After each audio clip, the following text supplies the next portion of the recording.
Here we go. Welcome to Wabash Center webinars. It is a good day for a stimulating conversation. I am Nancy Lynn Westfield, Director of the Wabash Center, and at the producer's desk is Carly Hollinsby, and Paul Myrie is our sound engineer.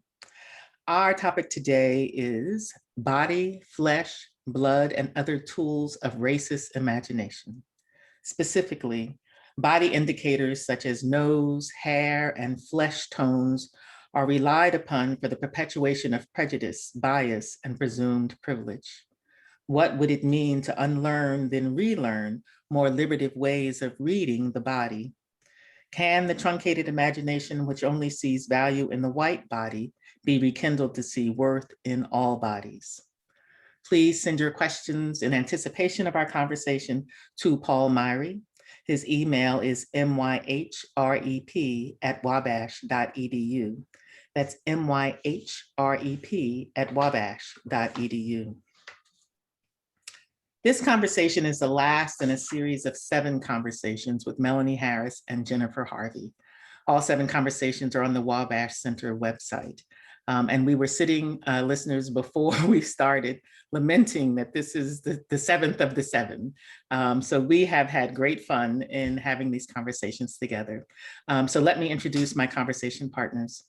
Reverend Dr. Melanie Harris is Associate Dean of Diversity, Equity, and Inclusion of Adran College and the School of Interdisciplinary Studies, as well as Professor of Religion and Ethics at Texas Christian University. Dean Harris is a well-known facilitator of conversations to heal the wounds of racism. She has been part of the leadership of the Wabash community for quite some time. And Reverend Dr. Jennifer Harvey. Dr. Harvey is Professor of Religion at Drake University, where she also serves as faculty director for the Cru Scholars Program. Dr. Harvey's books on racism include Raising White Kids, Bringing Up Children in Racially Unjust America, and Dear White Christians, for those still longing for racial reconciliation. Dr. Harvey also is a longtime leader with the Wabash Center. We are so glad to have you both in this continued conversation and in this valuable conversation. Thank you for being here. Thank you, Dr. Westfield. So body and imagination are our focus for this conversation. And for many people, those things don't necessarily go together. So I want to start the conversation by just saying some proclamatory statements, right? And just let me know what you think about these, right? Let's just start here. Racism is systemic hatred of the body. And racism is perpetuated by gazing upon the body. And that gaze is thought to be able to determine who is loved and who is inferior.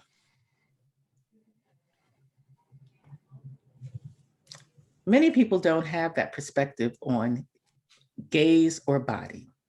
So Melanie, start us off. Does that make sense to you? Systemic hatred and the body is the tool of oppression?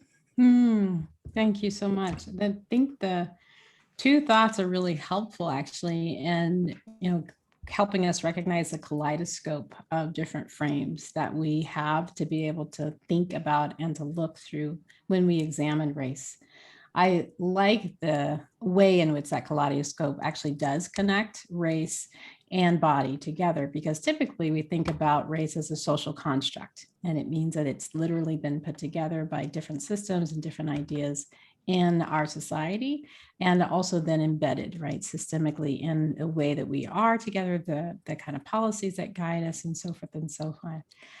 I do recognize very deeply the racist gaze, and that signals something to me, not just about the body, but right, the eye of the beholder, in a sense that perhaps there's not just a reflection on the body being looked at in terms of kind of the subject, but there's also immediately also a reflection on the body from which the gaze is coming. And there's a deep recognition there that the race encompasses all of that. And I think typically the way we think and talk about racism and even systemic racism is just from the bodies being perceived. not necessarily from all of the bodies enmeshed in all of race. So I actually think that the racist gaze and the two statements actually open up the conversation for us to check ourselves. It's a deep invitation, I think, to check our own bodies. And in this case, it's a very typical kind of first step of basic anti-racism to ask, what is your social location? What are the social locations of the beings in the room with you, say in the classroom with you?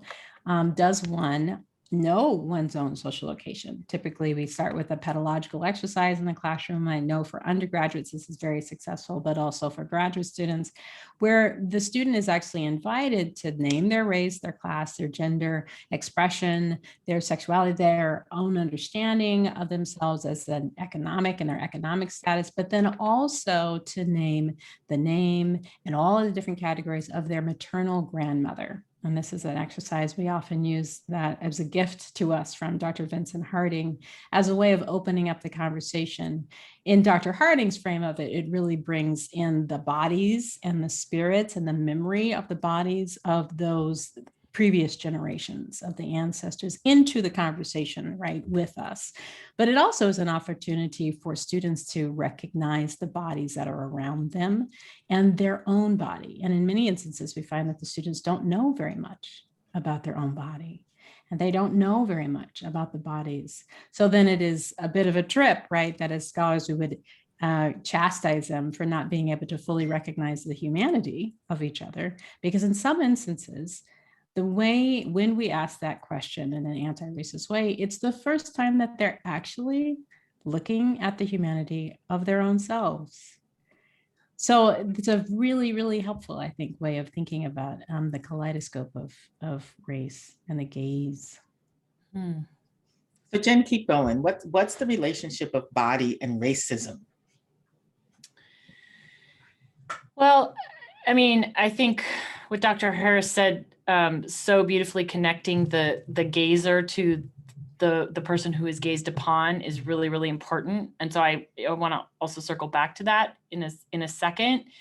I think one of the connections, I think there's a number of connections, but one of them that really your two statements elicits from me is this awareness that even in really kind of neoliberal projects around multiculturalism or equality and all these ways that we use words, abstract concepts to talk about this intellectual abstract principle that we all have innate rights and dignity, right?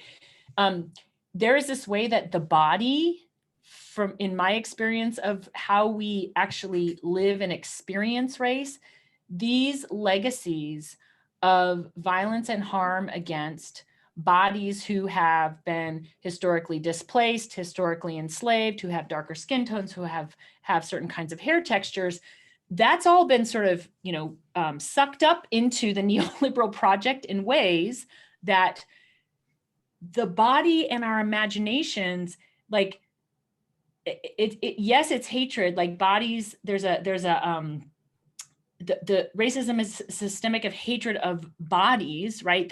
That we perceive as in certain ways because of phenotypes and physicality, and underneath and amidst that hatred, because some of us might go, wait, I don't hate bodies that are different than mine, is actually what it is an incapacity to see certain kinds of bodies as human.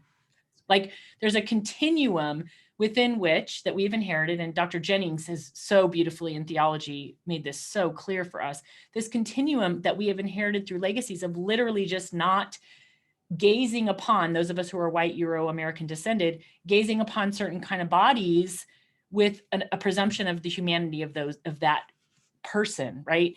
And that is something we don't talk about very much, but is just deep-seated. And also always in hatred is fear. Always in hatred is fear, right? Fear and hatred often just are like this. And we know right now, because of the way that's been deployed in the political climate, just how dangerous that is.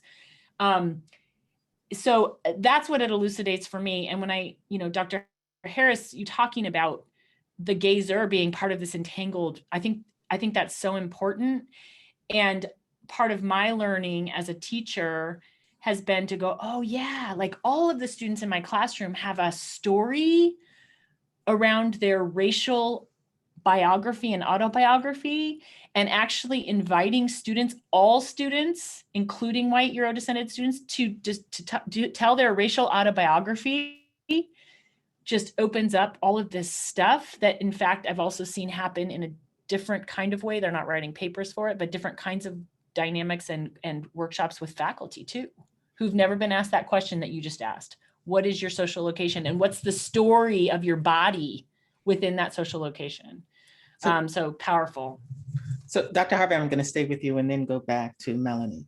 So when I was in graduate school, I was in an internship in Philadelphia and with a white woman. And we had many conversations about race and racism, oppression, body politics, all of those kinds of things. And in a moment of great genuineness, she asked me this question that infuriated me. Her genuine question was, as long as the white people were nice to the enslaved people, what was wrong with slavery? Now, once I got over my rage, if I've ever gotten over my rage, the question of the truncated imagination of the gazer, right? The fact that she was genuinely seeking my understanding of what's wrong with having the labor of certain people's bodies that are going unpaid.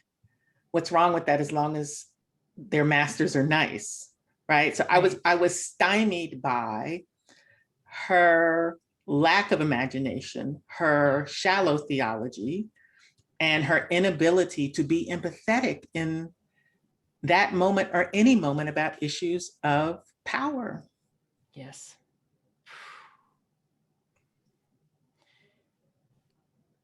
That's an infuriating exposure, right? Because the only way in which one asks that question, it exposes a complete failure of imagination, literally around the humanity of people racialized in particular ways. And she was one of the good ones. Right. Right. And she was one of the, she thought of herself as an ally. Right. She thought of herself as a thoughtful, critically thoughtful, theological person. She's serving a church today. Yes. Yes. In some ways, in my own journey, it's the good white ones that,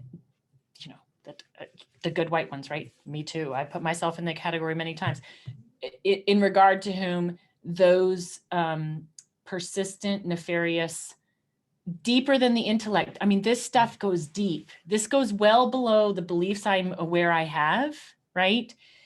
Because it starts so early in white families. This is legacy. And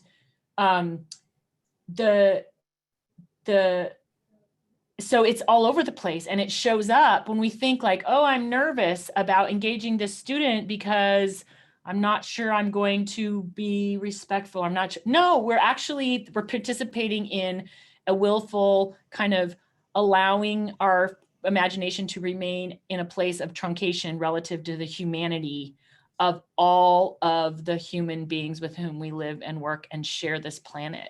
I mean, it's that kind of question just like shows it right there. So in such like horrifying nicety, right? That's right. And horrifying nicety. Yes. I love that phrase. And horrifying nicety. So Melanie, we African-American faculty of color, then take our bodies into classrooms where we are gazed upon in the 21st century, which in this kind of conversation does not seem like a good idea. it doesn't seem like a good idea, but it happens all the time, right? These are our jobs. This is what we do. And for some people, this is our calling even.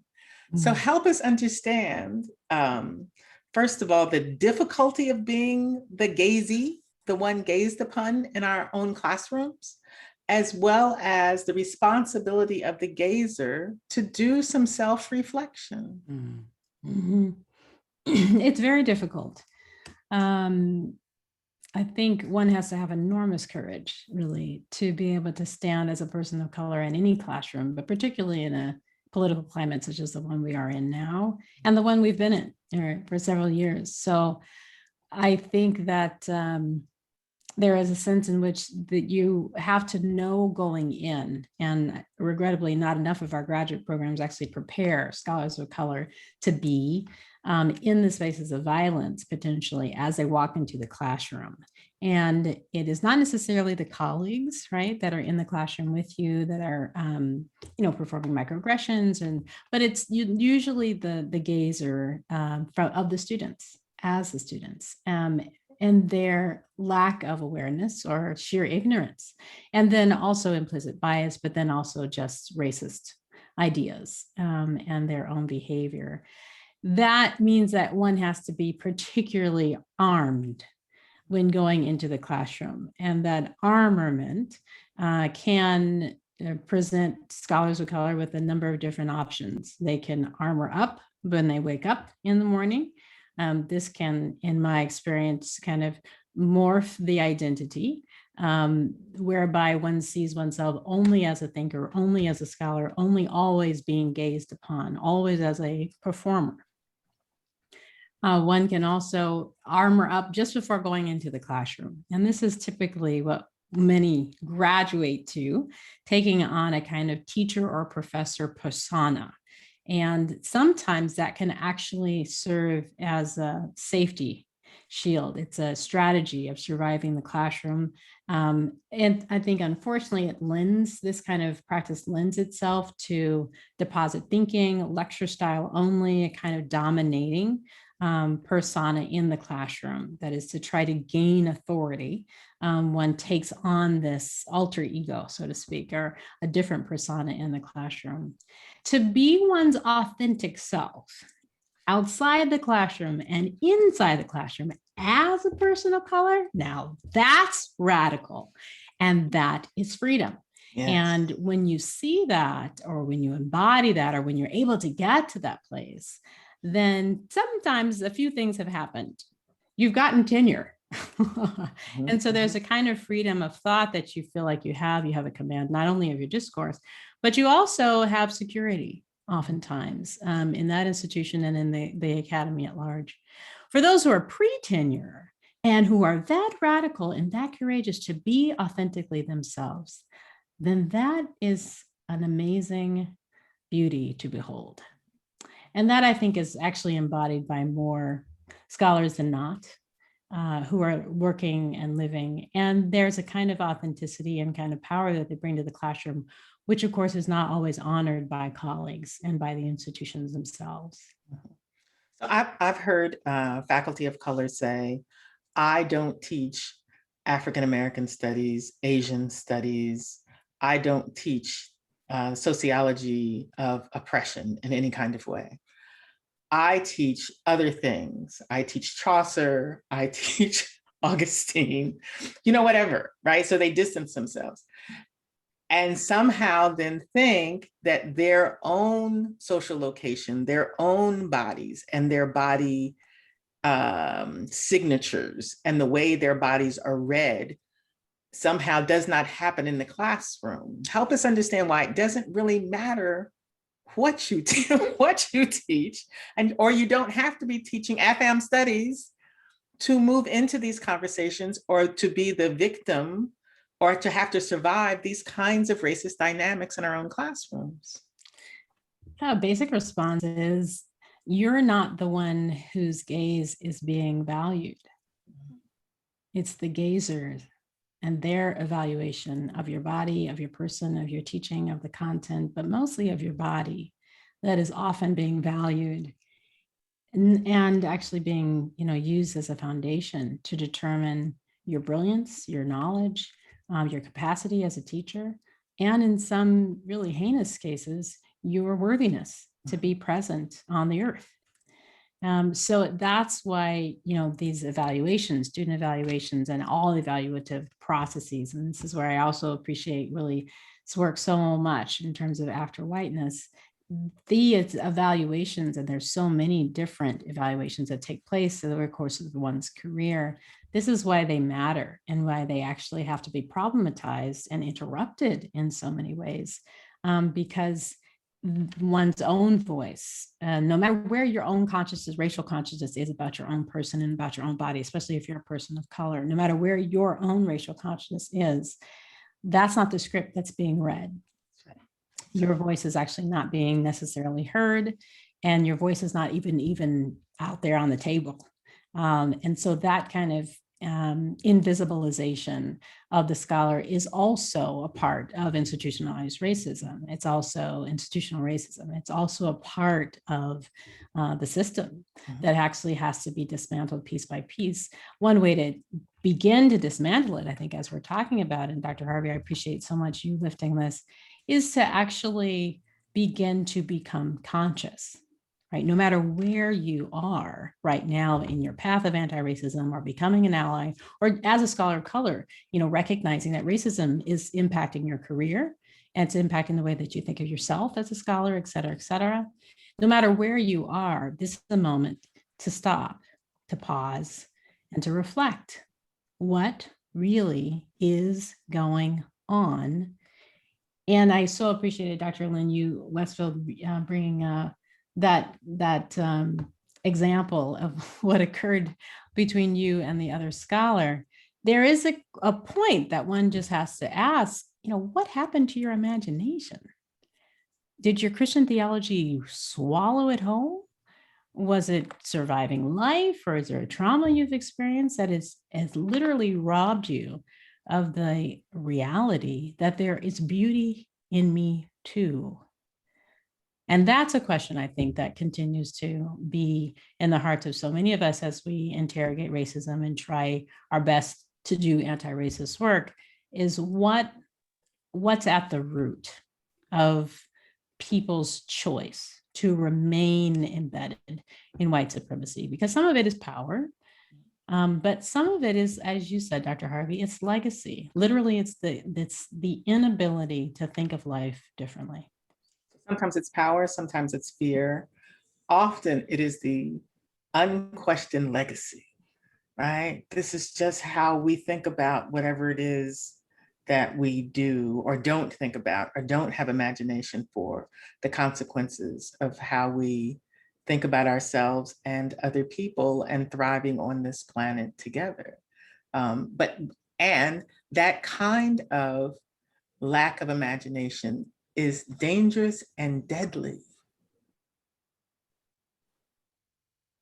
Yes. For Dr. Harvey, for scholars and colleagues who are not teaching culturally specific disciplines or culturally specific classes, what does it mean to attend to issues of racism in their classrooms?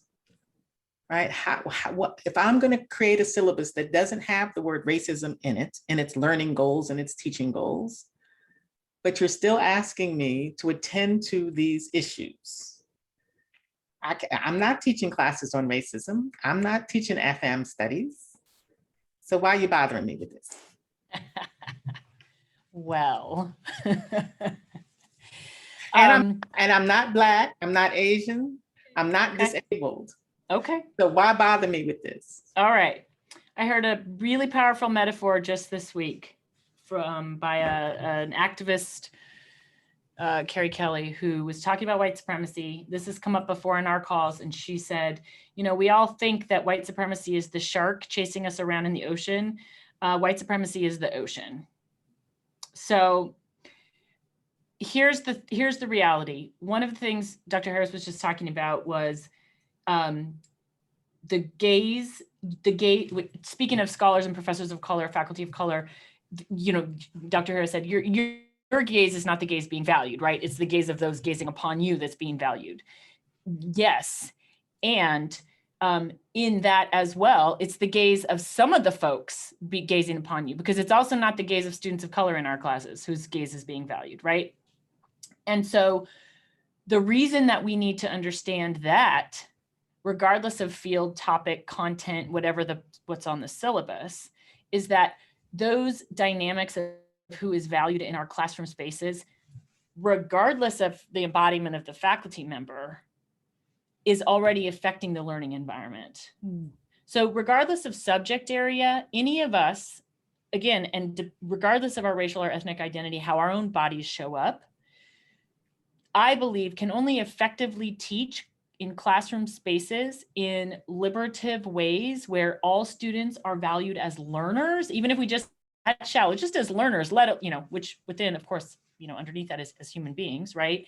We have to understand something about that. And so there's at least two ways. One is that if we, especially those of us working with undergraduates, there's developmental realities that are going on with our students that if we can't teach in ways that meet them there, which we can't do if we don't know anything about those fields, right? I might know all the things I need to know about Augustine. I don't, and that's fine with me. But I still can't teach all the students in my classrooms if I don't know something about like racial identity development. How am I meeting those 19-year-olds, correct? And on top of that, there's also ways in which I just had a conversation with a math colleague here, right? If we think racism and white supremacy is not bound up in the history of math, right? That's the field that science, biology, right? If we think that those contextual histories aren't present in the classroom, we're just like going, oh, I think I love this water that I'm swimming in, right? With that, so we can, regardless of field, knowing something about our fields, our disciplines, knowing something about what our students are bringing, that's like pedagogy 101, regardless of content area. And the other thing that I just sort of want to acknowledge is that when we begin to realize there's developmental things going on with our students and learn about some of those things, we become much less stymied on how and why certain things are happening in our classrooms. It's like, oh, I can predict what white students are going to do when I engage this way, and I can predict what African-American students are going to do, and I can predict what Latinx students may be likely to do. Not with all certainty, I'm not objectifying folks, but like there are patterns and developmental landscapes that we can become familiar with, regardless of our field, that can enable us to be excellent educators and actually humanize all of our students. Because race and culture are very closely tied together. Yes. Yes. So part of the prediction that you're talking about and anticipation and the surrounding them with the kinds of processes that will challenge and bring them along can be looked at through cultural lenses, through racial lenses, through, right? So like you said, that's what good teachers do, right? There is a certain amount of anticipation and knowledge about this is where these buttons are, this is where these gaps are, this is where the fluidity is. And I need to know the terrain of these classrooms and these multiple peoples, this diversity of peoples in the rooms. Yes. And this is particularly important for those of us who are working on inclusive pedagogy or are looking at institutions that are bringing on a new core of curriculum invested in diversity, equity, and inclusion, because there are a lot of faculty who will resist because they don't feel like their work has anything to do with race. But I appreciate what you said, Dr. Harvey. And I would also add to not look at race, to not invite the reality of racism and white supremacy is to create a space where students and the learning will be irrelevant. And that's not the purpose of critical thinking. That's not the purpose of what the kind of pillars of what we're doing as educators in these spaces. We're actually trying to get people to learn how to think and to ignore the basics in front of them, the water, as you said in your metaphor, right in front of them, much of which they'll be swimming in just as soon as they walk out that classroom door, and certainly as soon as they graduate, without any tools and equipment on how to swim through it. I think that's irresponsible teaching. So 10 years ago, when we do this work with faculties and with administrators in higher education, one of the questions was you almost have to convince them that white supremacy was alive and well in the United States and operative in our classrooms. 10 years later, 2021, people should not have that question now, given the headlines, right? We should not have to pause and say, is white supremacy operative? Is racism a part of American culture, right? So we can bypass that question, right? Hopefully we can bypass, and hopefully people are now convinced, right, that this is certainly a major problem in higher education in our US society. So Melanie, give us some practices. We are good-hearted people. I'm back to my phrase. We are genuinely good-hearted people. Give me 3 things. And then Jennifer, I'm going to come to we want 3 things. If I'm going to educate myself, where do I start? What do I do? Good question.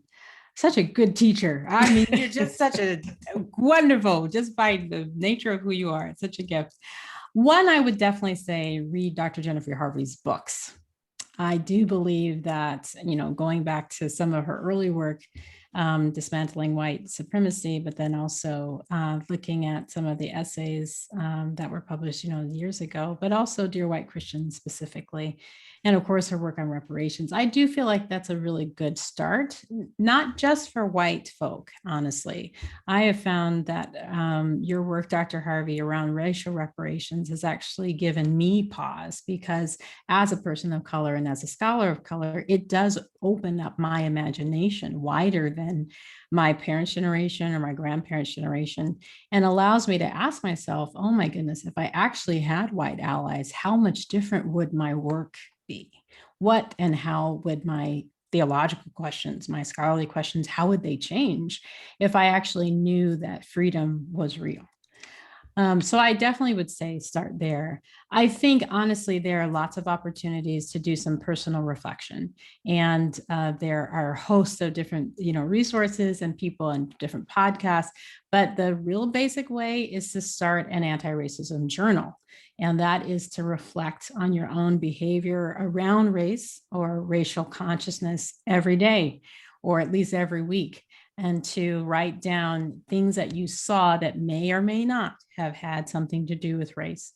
And then to begin to journal about things in your own self that you're becoming more aware of. And this, I find, is particularly helpful. I've had a number of colleagues who are white to try this challenge of journaling and to just journal about their own whiteness in terms of their own evolution of recognizing white privilege. And literally by writing the stories down, one can look at it, weeks later or months later and see, oh, there's so much I did not know. Eventually, one would be able to take those accounts into conversation with people of color or partners in the work of anti-racism and ask and find out, yeah, you're not the only one who's being, seeing these things for the first time. I think the third thing, especially for people of color, but also for white allies, is a practice of deep self-care. I think one of the things that I'm deeply aware of, particularly in the pandemic, is that many of my white students, particularly in the spring and in the summers with the murder of George Floyd, there was a sense in which the trauma, the racial trauma that all of us went through, but particularly the racial trauma that African-American people went through, was extraordinary and was impacted that much more because of the pandemic, because of the isolation. That meant that all of the contemplative practices, faith practices, et cetera, but if practices of self-care became paramount, I mean, you had to do self-care in order just to get through the day. And in order to get through those few weeks and the few months and now, almost a year. So I do think that taking on a particular practice of self-care is important. That could be anything from taking a bath or going for a walk.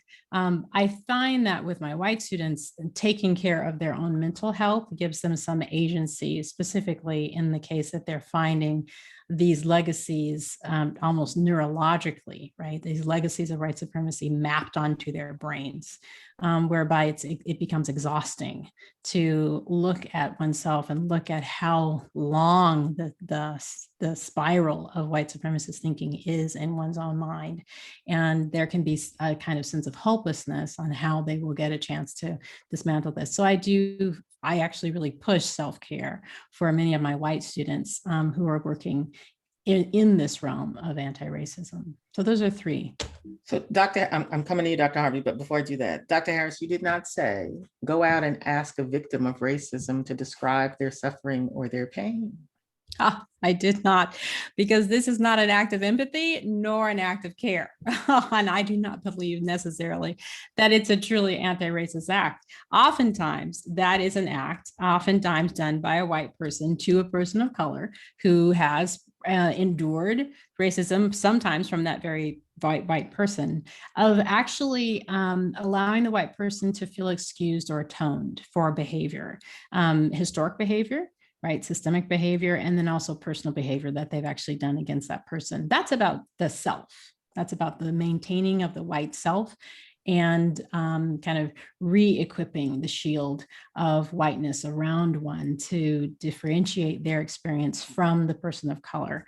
And unfortunately, you know, where this becomes very even worse, right, is when there's a sense of pity tacked onto that differential, that there's a sense of, oh, that poor Black person, poor Black child, poor Black scholar. And I know in my own experience, being a one and the only in a religion department, and I think that this is not just in my experience, but that attitude of pity is often communicated to a person or a scholar of color, which does not suggest confidence in one's scholarly identity. At all. But that it's more along the lines of this kind of, let's just give one little thing to the poor Black girl. And that is the attitude of many of our colleagues in religion. Which is an act of violence, which is an act of erasure, which is an act of dehumanization. That's right. So please don't do that. Yes. To our viewers and our listeners, please send your questions to Paul Myree's email for this show at myhrep@wabash.edu. We will in a few minutes be taking questions, so please email Paul Myree at myhrep@wabash.edu. Dr. Harvey, 3 things. We're looking for practices, we're looking for advice. In some cases, we're looking for common sense. So number 1, for those of us who are white, and my 3 are going to be really directed in that direction, internalize the message that this is not add-on work or growth, and that it doesn't happen by accident. And so where on your calendar and how many hours in your hours per week are you attending to this journey? So when and where are you doing this journal? I think Dr. Harris's naming of that is powerfully important. Within that journal, things that might be there are like, oh, this thing happened in class today. This thing happened in a colleague encounter. Don't ignore it. Write through it, even if it's going to make you uncomfortable to tarry there. That's George Yancey's, because we have to tarry with the awakening of the yuckiness of this for us as white folks. So, you know, journaling, like, but where on your calendar is that your commitment, right? I have a research agenda. I have teaching, you know, a teaching agenda. Where's your developmental agenda for yourself relative to these practices? It's as much about a commitment to a process as it is about knowing the right content. So that's the first thing, is it's got to be a priority. I need to be able to show you in my life where I've carved out space. This is not add-on. It's got to be integral. So a daily kind of journey, whatever the practice is that we're doing. So the scholarship of teaching and learning on these things, that's got to be in my weekly flow as a scholar and professor. So that's one, is like naming it as a priority and not an add-on. It's central to who I'm becoming and striving to become. The second is, I think white folks who are working in the academy, who have the audacity to think we can be good colleagues to colleagues of color or teach students of color, I want to ask us, where are you desegregating your life outside of the institution? Are you desegregating your life? Am I desegregating my life? I'm still working at it, because segregation is thick, and we can dehumanize people that we are not in shared space with. We can get all the intellectual ideas lined up and still walk into a room. Could you walk into a room of 45 African-American folks and not feel in your body like, oh, if you can't say yes to that, you haven't desegregated your life enough. And I say this as someone who's had to commit to this too, because it's formation. It's not about being a bad person. This is what segregation does to us in a system of white supremacy. So where are you desegregating your life? And it's not going to be instant at once, but like every week, what commitment are you making to that? And then thirdly, we have to just stop saying, what do we do? Stop thinking someone's going to fix this.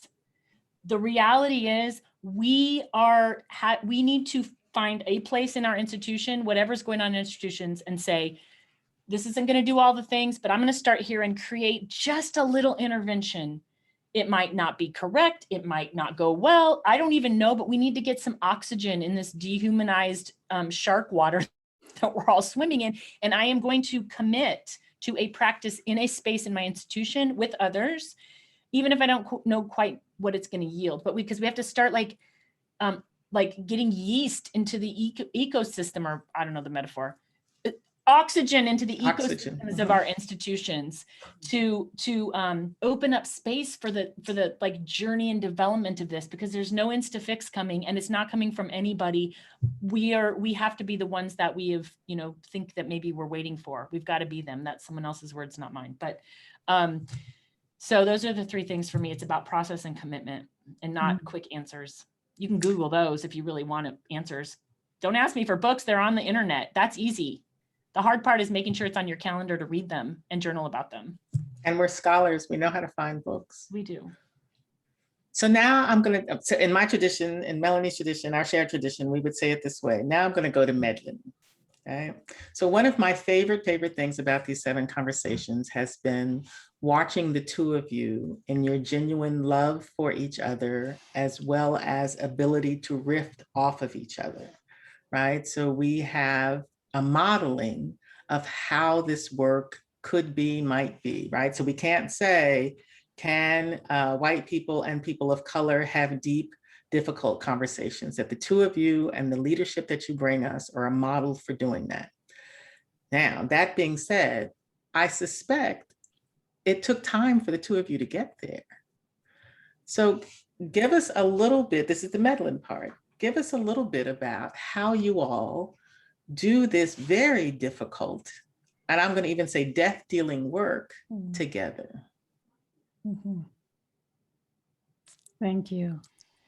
And thank you for naming and honoring us both, Dr. Westfield, in this invitation to be a part of the conversations. It's been a gift, I think, for both of us to reflect on the journey that we've had together as anti-racists and as scholars, but also as friends. And the friendship, I think, has been key and has grown with a lot of grace and a lot of intention.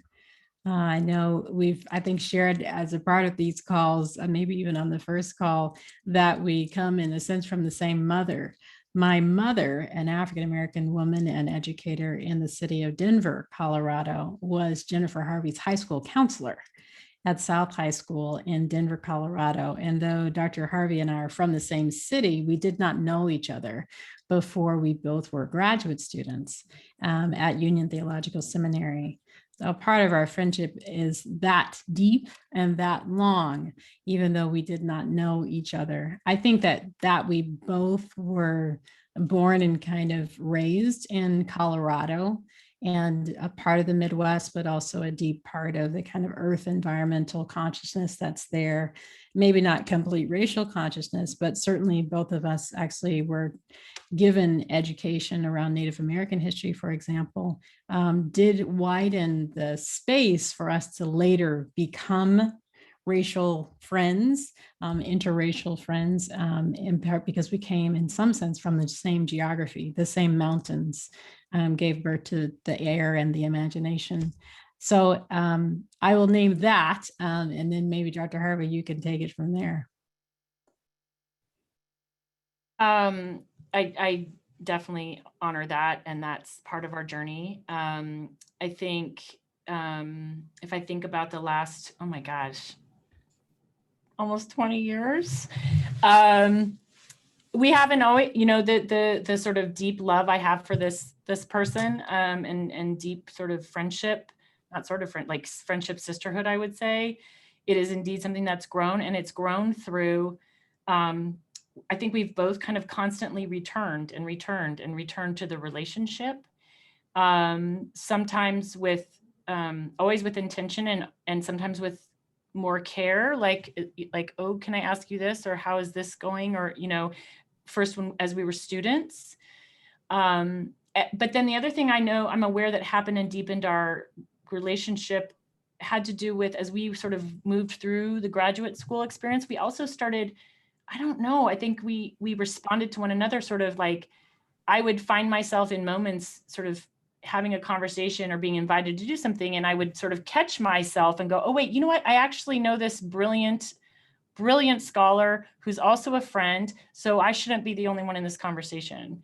And that was kind of going on my part of the journey. And then Dr. Harris was also having, incredible invitation and recognition of her brilliance and her scholarship in spaces where, I don't want to speak for you, so you correct me if I misdo this, but she would sometimes sort of be dealing with a lot of white folks, and I think would sort of notice like, oh, there's other ways of being white, and maybe I could use some partnership in this space. Melanie, you tell me if I'm not. Yeah, I think, yeah, that's right. But we kind of like kept just returning and noticing that we were better as a whole than just sort of individually doing our thing. And then I'll shut up in a second, like our work together, we had to learn to do a lot of checking in, because the first few times we co-led things, I definitely felt aware and nervous, like, okay, do I say this? Should I say this? Who should speak first? Whose name should be first? Like, we have done intentional, tentative, and sometimes misstep stuff we've had to ask about and apologize for around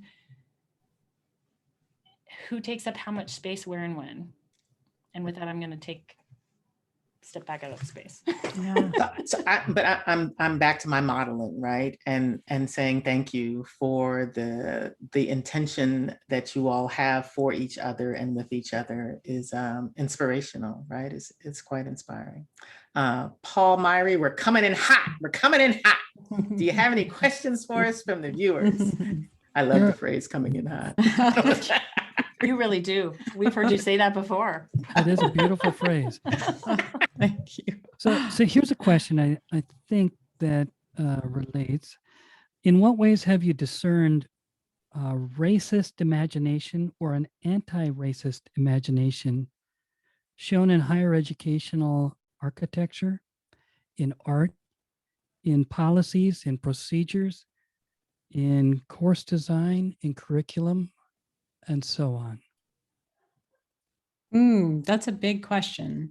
It's a kind of question that actually would be ideal for the creation of a strategic plan for an institution, right? So in each one of those examples, you could actually take that part of your institution and ask yourself, is there institutional racism here? And how do we know? So for example, with course development, if all of the courses that are currently being taught at the institution have no people of color or very few people of color in the citations, in the reading that's available for students, if the library does not have an adequate, and not just adequate, but an abundant list of resources and books, and if it doesn't have subscriptions to journals for Latino or Asian American religious studies, for example, then you know that the answer to that question is probably you have a little bit more work to do. And that the institution as a whole may be actually operating in a deep embedded kind of white supremacist model of what higher education is. Oftentimes where you find anti-racism and anti-racist models, it is along the lines of programming that's being taken place. Have you invited Dr. Jennifer Harvey to your campus? Have you actually heard from Robin DiAngelo? Are there opportunities for faculty to be able to really, listen to these webinars or to have really insightful conversation about race and institutional racism and what it might look like to actually come up with an anti-racist frame to look at leadership differently. So, but that's a very large question. It's the kind of question that would frame an entire another set of webinars. Jen, did you want to add to that? I think I would just add that, in my experience at this institution I'm at, concretizing taking the outcomes that show us that where the racial disparities and harms are happening, which if we really see all bodies as human, then if we have racial disparities, then we know something's harmful happening that the institution is causing, as opposed to the assumption that is deep-seated in institutions that there's something wrong with students of color in our institutions, which is not, if there's something wrong, it's being caused, right? And like at Drake, using a repair-based model to address that, and just say, I've been thinking about it lately as a donut, like in the center of the donut, you say, who's been harmed? How do you put first move, all the resourcing, hospitality, sense of belonging, staff and faculty support around this group of learners who have been harmed by this institution. You do that first, you do make that the commitment. And then around the second step of the donut is around that, what's the work you need to do to seed the entire environment to support those folks that you have put at the center first. The way we don't do it is go, oh, we got to have these broad anti-racism conversations in our institutions that don't ever yielding any outcomes. Like if we do nothing else, a concrete act of repair to redress the harm that is being done to faculty and students and staff of color on our campuses, that can be one repair-based way to begin that can enable more imagination to even come. Like imagination grows, you can't just invent one, right? You have to start oxygenating the water. So Melanie, one of the questions that people have asked in the consultations that I've done is, and they've asked it this way, should our deans start this conversation and then bring the faculty and students into it? Or should the faculty start the conversation and then bring the students and the deans into it? Mm. It's already happening. Yeah. It's already happening in all areas. So recognizing that is important. And then, simply invite everyone for donuts or invite, students for pizza. It's so that we can talk about it collectively. It's happening in the faculty, right? Among the faculty, it's happening either in the bathroom or in the hallway, or sometimes around the actual faculty table. Oftentimes it's happening between a pre-tenure faculty person of color and maybe the chair, but likely not, but some other person of color on the campus. So it's happening. And then deans are obviously having the conversation in part because inclusive excellence and diversity, equity, and inclusion are directly connected to admissions and enrollment. And if nothing more, they're also having, so I think it's acknowledging them and then shaping some space around those conversations, some institutional kind of supported space, right? Because the goal would be to use the imagination and the genius that comes out of those conversations as sparks to actually transform the culture of the institution, not to pretend that those conversations and are not happening, but actually to lift them up, right? There are new knowledges being born every time these conversations are being had. To not honor those new sets of knowledge, I think is silly. And reading the context where you are, responding to the context where you are, that's what Jennifer was talking about. Don't wait for the universal recipe formula that some other school has used, right? Read where you are, act where you are, given the people that are in the spaces where you are. And the repair formula is to say who has been harmed, right? You don't have to, just empty platitudes into a microphone. You find the people who have been harmed. You don't have to look far. Yeah. And I think, going back, Dr. Westfield, to the wonderful, thank you for the affirmation of Dr. Harvey and I's relationship and the model that is. I think that that's important. And at the same time, it's important to recognize that it is possible and very doable. It would not be good for us to kind of show up as this Alice Walker, Gloria Steinem platform model and, and actually, invite everybody to be that. No, we actually really want you to be you. And to start exactly with the same kind of reparation, kind of reparative question: where has harm taken place? How can you then, as in your most genuine, most authentic self, address that harm that may have happened to a colleague who, works 3 office doors down from you? Well, and you said just a few minutes ago at the top of the show that authenticity is radical freedom. Right. So how beautiful is that? Jen, do you want to? People have a hard time moving, or when they move on these issues, they have a hard time staying inspired, staying kindled into being attentive to these issues, because this is hard going. But Jen, you've been in this business a long time. How have you stayed focused? You know, I think that I've stayed focused because I have been in spaces where doing the work, I'm increasingly not sure that's what we should call it, but being on this journey, there's been like moments of such a tactile experience of how much my own freedom is and authenticity is bound up with this journey, that it's not even like, I can't even imagine, like I couldn't even live, right? And so when you ask, should it be faculty or deans or whatever, and Dr. Harris says yes, yes, the answer is yes.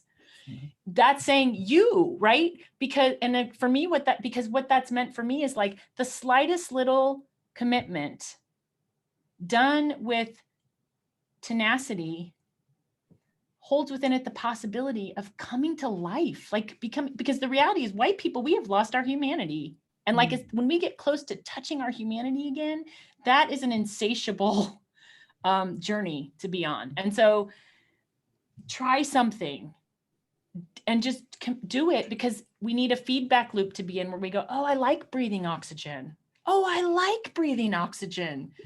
Oh, I like breathing oxygen.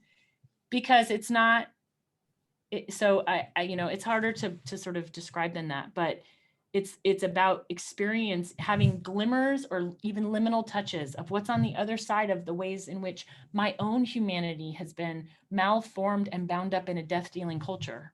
I don't want that anymore. Like you couldn't stop me now if you wanted to, because I want to live. Well, and we want our children to have better than we've had. Oh, yes. Right? Yes. So we genuinely want our children not to have to do this. How many generations have to decide that all people are human beings? Yes. Right? Yes. And how much time will we take? How much of our energy and our imagination will we take to convince our brothers and sisters that all of us are human? We could be using our imagination for other kinds of things, rather than trying to convince people that one human being is a human being. Yeah. Sure. Dr. Melanie Harris and Dr. Jennifer Harvey, these 7 conversations have been marvelous. So thank you for your time and for your dedication, and for all that you do to create better lives for people, better lives for our schools and for our colleagues. Thank you. On their behalf, I thank you. And thank you, Dr. Westfield, for extraordinary leadership of the Wabash Center and for deep, deep wisdom from your authentic self that creates space for other people to be truly, truly who they are. Thank you. Yes. Thank you so much, both of you, for sharing this space with me. What a gift. To Paul Myrie and Carly Hollinsby, I thank you for your support in keeping all these website additions together and getting them out to the people. The Wabash Center website will archive this webinar as well as all the webinars in this 7 series format. And we are out. Thank you for a truly inspirational conversation. Thank you so Dr. much. Westfield.